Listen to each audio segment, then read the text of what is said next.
Generally, so many are asking how judiciary is affected, judges are affected about this Land Titling Act when they implement. One thing very clear ఏంటంటే when మన వైజాగ్ కోర్టులో ఉంది principal junior civil judge and additional first edition junior civil judge, second edition, third edition, fourth edition, like that.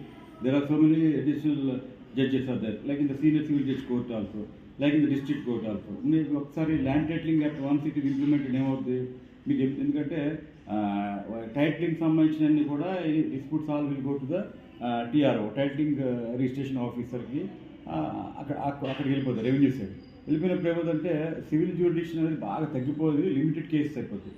ఎప్పుడైతే limited case అయిపోతే ఇంకా ఒక junior civil judge చాలు, ఒక సీనియర్ సివిల్ జడ్జ్ చాలు, డిస్ట్రిక్ట్ సైడ్స్ కూడా ఒక డిస్ట్రిక్ట్ జడ్జి ఈ సివిల్ కేసెస్ చూడడం చాలు. అంటే ఆటోమేటిక్గా స్టేట్ వైడ్ ఉన్న ఒక 520-30 కోట్లు ఉన్నాయి కదా, ఈ అన్నింటిలో కూడా కొంతమంది జడ్జెస్ తోటి ఇది